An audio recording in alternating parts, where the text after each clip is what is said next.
Johan, ek wonder of jy kan sê wat hierdie teologiese Ja, betekenis is. So was in die Johan Hoorie, soms is die werk bietjie baie, maar dinge moet gedoen word. Dis baie belangrik dat jy gou Ek werk nogals baie goed onder druk.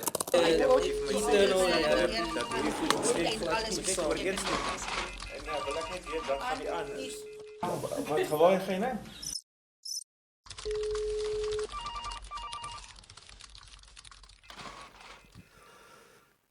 So, kom wees my 'n bietjie eerlik. Wie van julle het al so 'n week beleef? Nee, kom aan. Dit voel net vir jou dis te veel en jy dink ek kan hierdie hanteer en ek is okay en ek doen hierdie al vir lank, maar dan is daar net op 'n plek waar jy voel, ag Here, ek kan nie meer nie.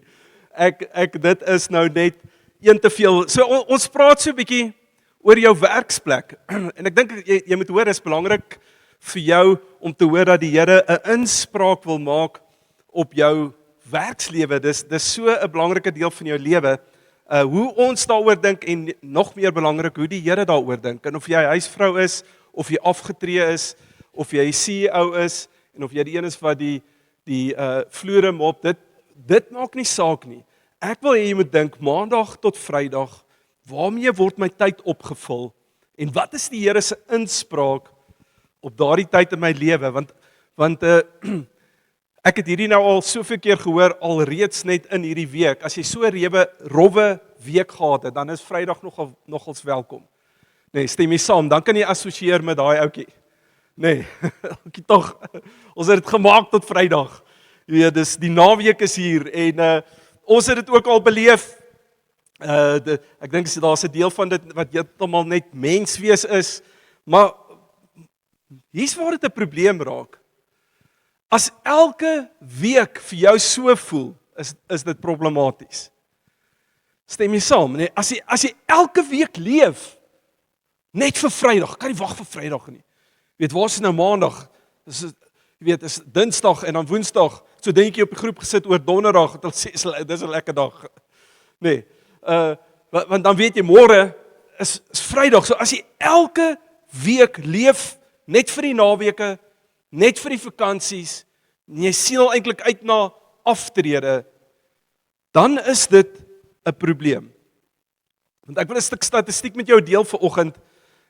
As jy nou jou werksure, en dit verskil so 'n bietjie van persoon tot persoon, maar ek praat van die gemiddelde ou daar buite. As jou werksure aaneenlopend aan mekaar sou sit, sonder 'n breek langs mekaar sit, dan spandeer jy tussen 10 jaar en 14 jaar van jou lewe net by die werk.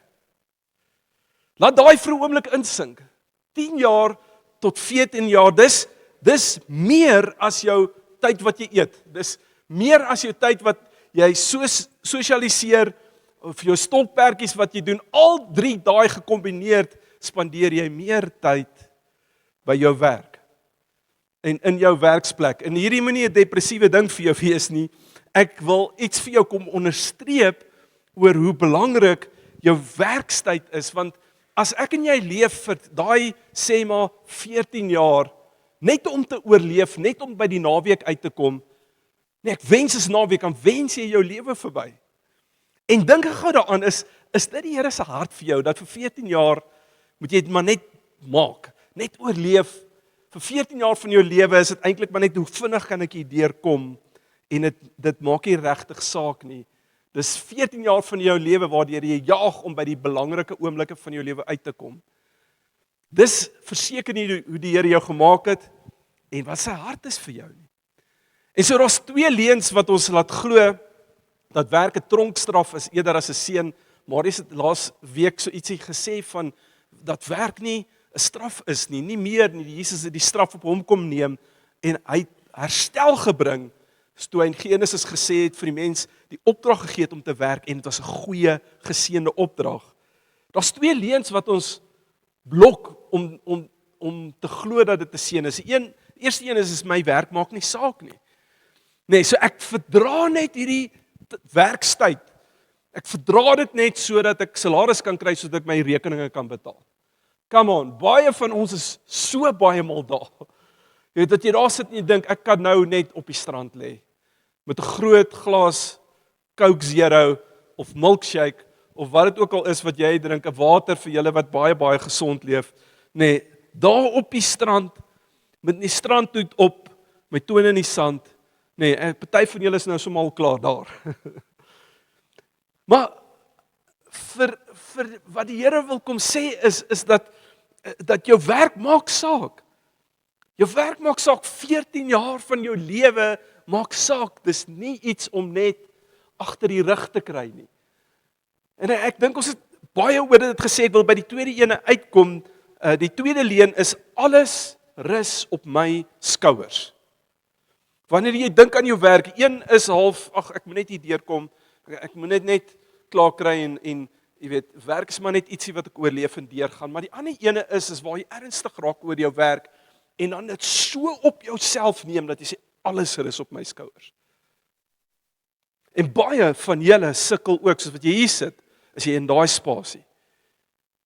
Waar jy sukkel met dit, waar dit vir jou voel, as ek nie harder druk nie, as ek nie meer tyd insit nie, as ek nie hierdie komende Dinsdag aand 'n bietjie van 'n deernag insit om daai projek klaar te maak, om daai balansstaat af te handel, om daai kwotasie uit te kry nie, gaan dit misluk.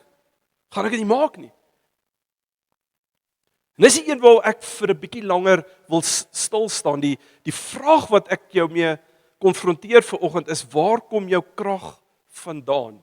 As jy iets begryp van, die Here roep my om te floreer in my werksplek.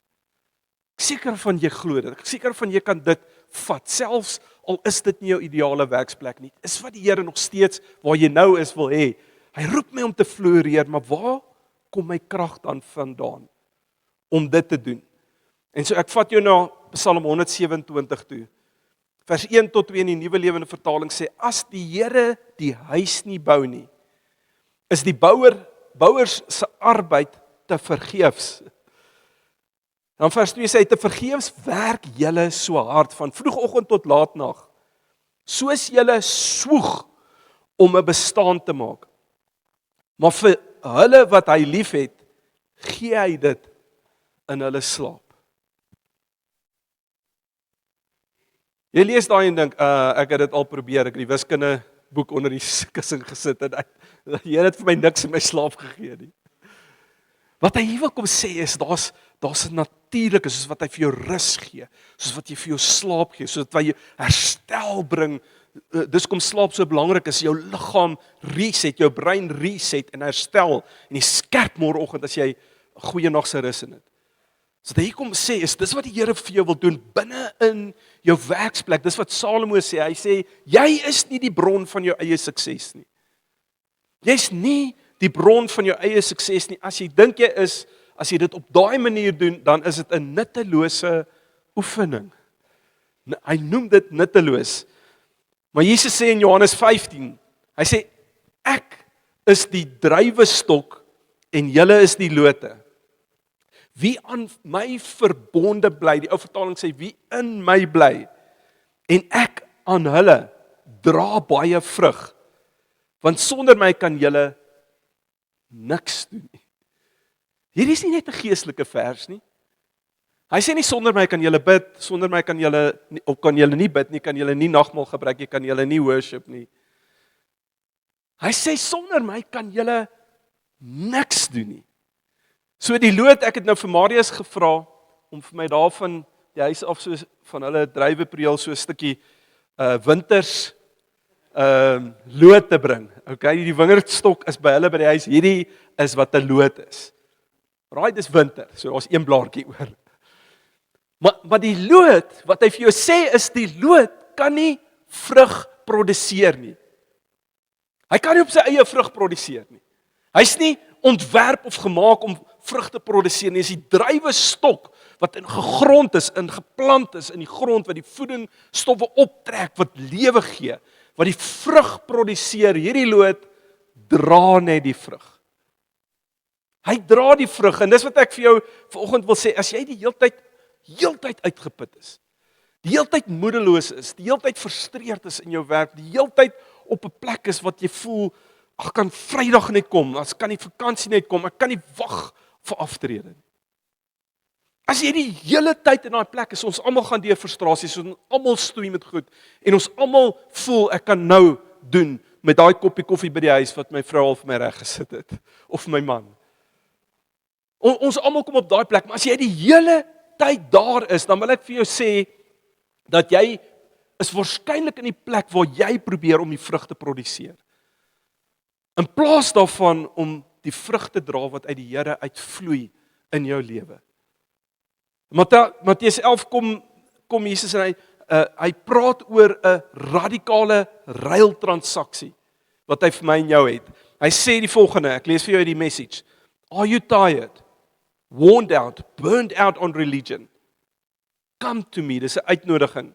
Get away with me and you will recover your life. I will show you how to take a real rest. Walk with me and work with me and watch how I do it. Learn the unforced rhythms of grace. I won't lay anything heavy or ill-fitting on you. Ek gaan nie hierdie swaar las op jou lê nie. Keep company with me and you will learn to live freely and lightly. Hy sê kom ruil jou moegheid vir wat ek vir jou wil gee. Hy roep jou om 'n skuif te kom maak in jou kop na 'n plek waar jou werksplek saak maak en waar dit ewigheidswaarde dra. En ons 3 goed wat ek vanoggend vir jou wil gee wat die Here vir jou wil kom vra, kom ruil hierdie om op daai plek uit te kom. Die eerste ene is kom ruil jou spanning vir sy teenwoordigheid. Daar's so 'n mooi storie in 1 Samuel van 'n vrou met die naam van Hanna. Ek het vir Hanna gesê ek preek vanoggend oor haar. En Hanna kon nie kinders hê nie. Jy gaan lees dit 1 Samuel 1. Sy kon nie kinders hê nie. En van die dames wat hier sit, verstaan wat deur daai oefening is, verstaan wat die spanning is wat dit betref. Maar as jy daai spanning verstaan, wil ek sê maal dit met 100, want dit was 'n verskriklike ding vir 'n vrou in daai tyd. Was 'n skaamte. Dit was die ergste wat jy kon dink was vir 'n vrou om nie kinders te kon hê nie. Nou sê 1 Samuel 1 vers 15. Die profeet Eli, sy het na die tempel toe gekom en die profeet sien haar en hy dink sy's dronk soos wat sy aangaan. Nou sê sy ek is maar net 'n vrou wat diep te neergedruk is. Ek het nie wyn of bier gedrink nie. Ek het my hart voor die Here uitgestort. Sy het so aan een kant gesit en geruk. En haar gedrag het gelyk soos 'n vrou wat totaal heeltemal dronk is. Sy sê ek is nie dronk nie. Hy sê van gaan huis toe man as jy so gedrink is, moenie hiernatoe kom nie.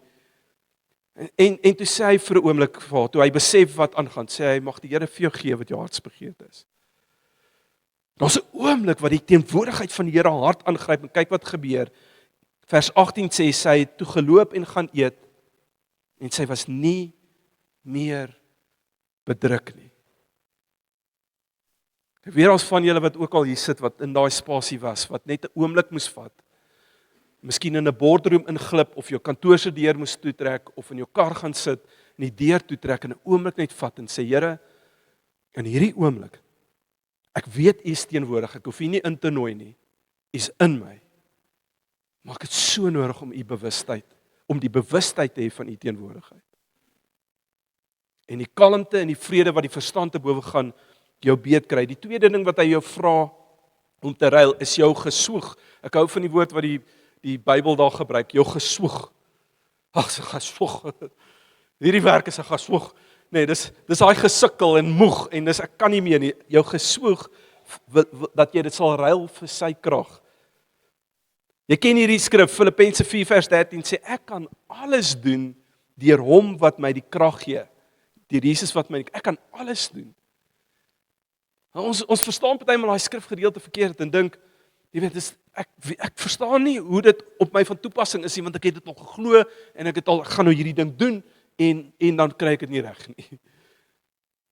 Weet, toe ek so 11 jaar was, toe ek nog ons glo ek kan alles doen, toe klim ek op die huis se dak, want ek Superman, jy weet, ek seker al van elke klein seentjie dit ook gedoen. Toe wou ek afspring, maar toe dink ek, miskien moet ek maar net vir ingeval beskerming saamvat, toe het ek iewers gesien van parachutes, toe vat ek sambreel. Dit het nie gewerk nie, okay, ek het redelik seer gekry. Ek kan alles doen. Dit beteken nie dat die Here sê hy maak van jou hierdie superman of hierdie supervrou wat nou net enigiets kan doen nie. Wat maar net kan doen wat jy wil en net kan doen wat jy wil nie. Ek wil dit vir jou so verduidelik. As daar twee mense is wat 'n berg klim, Everest uitklim. En een ou kom heel bo uit. Hy plant sy vlaggie en hy staan of sy staan en gooi die hand in die lug. Ek het hierdie gedoen. En ons 'n tweede persoon wat ook klim, maar halfpad moes die persoon omdraai want die storm het net te erg geraak en het geweet in al die opleiding voor die tyd ek moet omdraai en afgaan. Die wêreld vier die persoon wat bo uitgekom het. Filippense 4 celebrate al twee daai. Want wat Filippense 4 vir jou kom sê is nie dat die Here jou gehelp om elke liewe berg wat in jou lewe is te bemeester nie.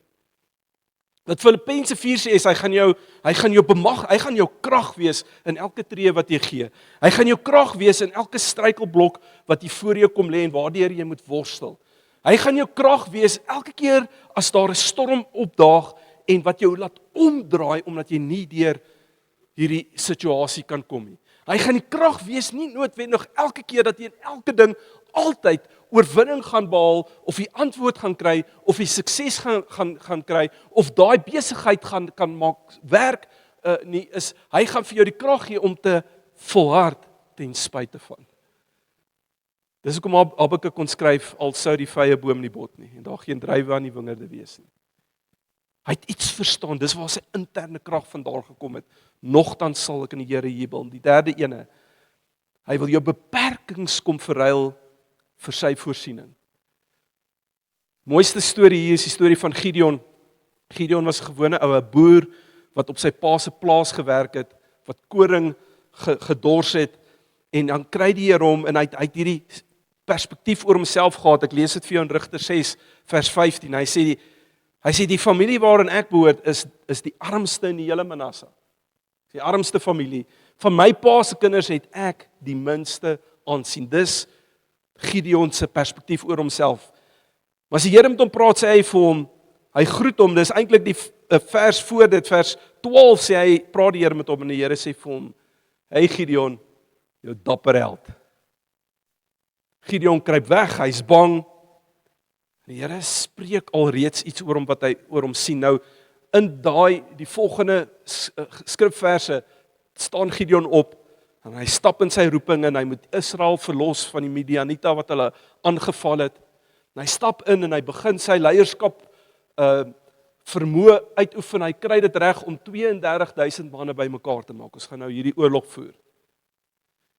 En jy ken die storie baie goed, nê, hoe die Here daai 32,000 afbring na 300 en hy sê, that sounds about right.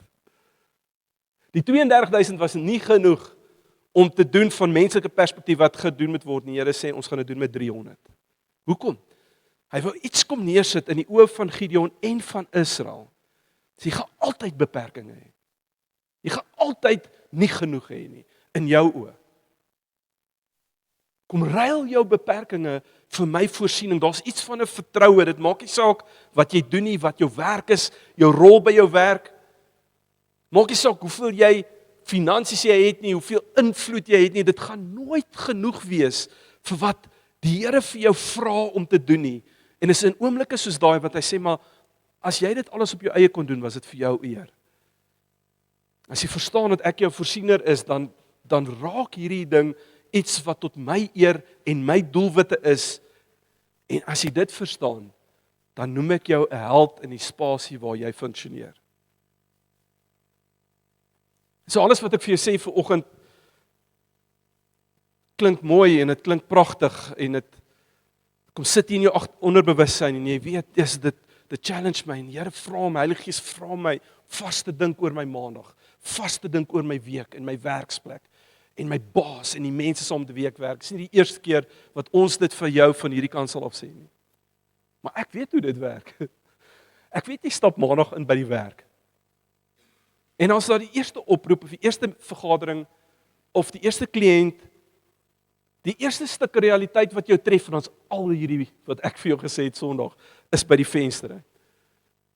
En is asof jy maar net terug is in die ou groef van ek moet deur hierdie net kom. en ek wag vir Vrydag. En so, waarmee ek jou wil los vanoggend is die sleutel wat ons herinner dat ons is net die lote. Maak nie saak hoeveel ons dink ons is die wynstokkie, ons bly net die lote. En die vrug dra ons produseer dit nie. En hier's wat ek by jou wil los, Romeine 12 vers 1. Hierdie is ook in die message, dit sê so mooi, so here's what I want you to do. Maak 'n aantekening van hierdie, gaan plak dit in jou kar, in jou kantoor, by jou huis, op die yskas. Here's what I want you to do, God helping you. Take your everyday, ordinary life. You're sleeping, you're eating, you're going to work, and walking around life. And place it before God as an offering. Embracing what God has done for you is the best thing that you can do for Him. Vat jou werk en sê, Here, ek gee dit as 'n offer vir U. Vat jou besigheid. Ons het by ons besigheidskonnect, het Dion so mooi daaroor gepraat, Vrydag het hy net gesê, luister, hierdie is nie my besigheid, dis God se besigheid. Daar's 'n stuk spanning wat van jou skouers afrol en sê, Here, die gesien hoe lyk die bankbalans. Vat jou algemene lewe, jou werk en sit dit as 'n offer voor die Here. Paulus kom skryf aan 'n klomp slawe. Die slawe het die ergste werk gehad. Die mees ondankbaarste werk. Hulle was op neergekyk, hulle was nie gelyk gesien met enigiemand anders nie. Jy ken 'n bietjie die konteks van slawe. Paulus skryf aan slawe, ook in Efesiërs 6 vers 7. Luister wat sê hy vir hulle. Hy sê, doen julle werk entoesiasties. Paulus, ek's 'n slaaf, dis okay. Doen jou werk entoesiasties, asof dit vir die Here doen, jy dit vir die Here doen, en nie vir die mense nie. Dis waar ons vashaak. Doen hierdie asof vir die Here, hier is die sleutel. Wil jy met jou werksplek begin sien as 'n aanbiddingsplek? A place of worship. Ons herinner jou gereeld hier aan, worship is nie net wat hier gebeur, wanneer hierdie ouens hier op stage staan nie. Worship, aanbidding is 'n leefstyl. Begin aan jou werksplek dink, as 'n plek van aanbidding. Dis nie waar jy daar staan en jy begin sing, all my life you have been, en jou baas kom in en sê, wag net, ek's nog besig. En jy kan ook 'n bietjie sing daar in die badkamers, as die ouens aanstap, verskriklik awkward en dadelik uitstap, maar ek het my werksplek voor bediening het ek gebid, Bybel gelees, moments van worship gemaak in my lunchtyd. Maar ek praat van meer as dit, dis waar jy jou werk en wat jy doen entoesiasties. Die Engels het 'n mooi woord, met excellence doen. Hoekom? Want jy doen dit nie vir 'n baas nie. Jy doen dit nie omdat jy salaris moet huis toe bring en jou gesin kan oorleef nie. Jy doen dit nie omdat jy streef vir hierdie aansien en hierdie sukses in die lewe nie. Jy doen dit vir 'n gehoor van een. Sê, Here, ek doen hierdie vir U. Marius, wil jy nie vir my net hier kom?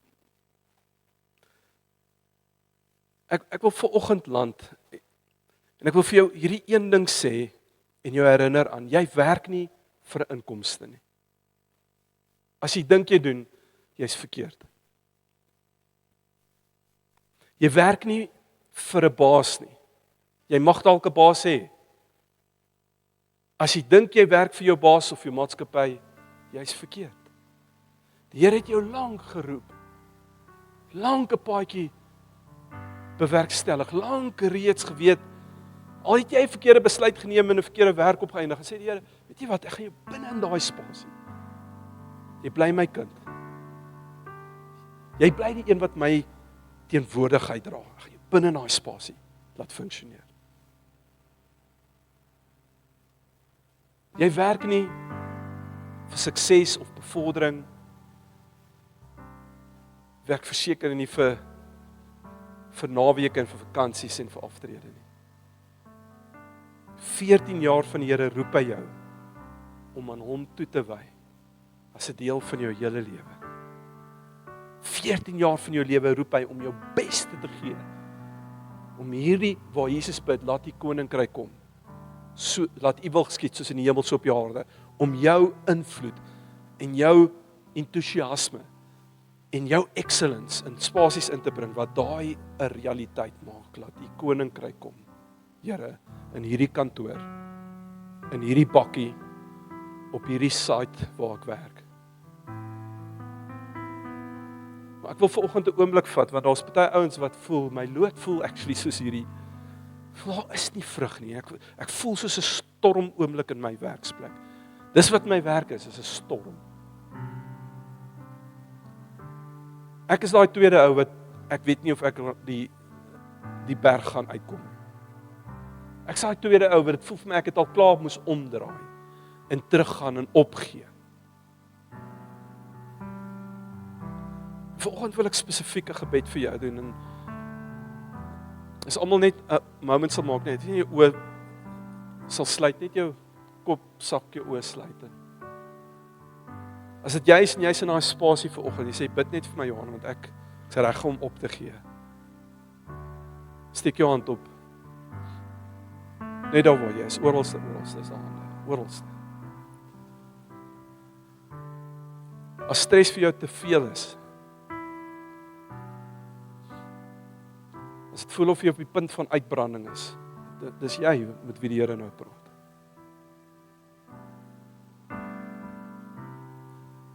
Hoor jy die woord wat die Here oor jou spreek? Hoor jy die woord? Hy sê, jy kan alles doen.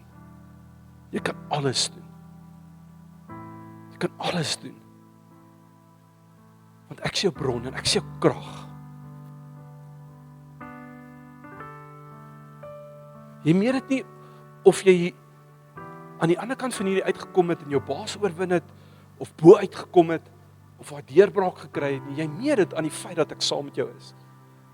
Jy meer dit aan die feit dat toe ek op die water gestap het, ek vir Petrus gesê, hierdie water gaan jou nie oorweldig nie. Het sal nie jou lewe vat nie, het sal nie, daar gaan storms om jou wees, maar ek is saam met jou in hierdie. Vanoggend sê die Here vir jou, omdat hierdie spasie van jou lewe mislik is, vir jou ondraagbaar voel, dit is nie die einde van jou lewensstorie nie. Dit maak nie van jou mislukking nie, dit bepaal nie jou identiteit nie. Ek sê vir jou, jy is myne en ek jou geroep en jou geplant en geplaas vir 'n tyd soos hierdie. Jy bid en jy bid soos Hanna en jy hou aan bid. Toe Hanna uitstap en nie meer bedruk was nie, was sy nie swanger nie, was daar nog nie 'n antwoord gewees nie. Die Here se teenwoordigheid het daar net anders kom oortuig. En vanoggend sê ek vir jou, die Here sê vir jou, jou lewe word nie bepaal deur hierdie oomblik nie. Dit word bepaal deur my teenwoordigheid binne in jou. Ek doen 'n tweede gebed vanoggend vir elke liewe persoon in hulle werksoedanigheid, selfs al wat afgetree is. Wat afgetree is en beleef hoe die Here hulle roep om dagtake te doen. Hulle wat voel hulle het nie belangrike werk nie, hulle wat voel ek is nie in die regte werk nie. Hulle wat in sleutelposisies is en dit voel vir hulle alles hang van my af. Hierdie hele besigheid en almal wie vir my werk. Bid vandag, Here, dat U die waarheid van U is die wynstok en ons is net die lote. Ons is nie die vrugproduseerders nie. Ons is die vrugdraers. Here, kom maak dit vas in elkeen van ons harte.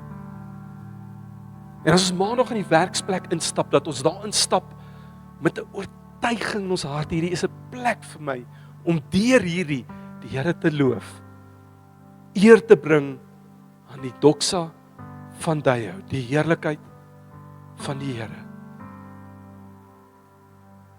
Ek sê dankie vir elke een wat werk het. Ek bid vir elkeen wat vertrou vir werk vanoggend. Dis 'n seën uit die hand van die Here uit. Dis 'n voorreg. Dis nie dat ons dit moet doen nie.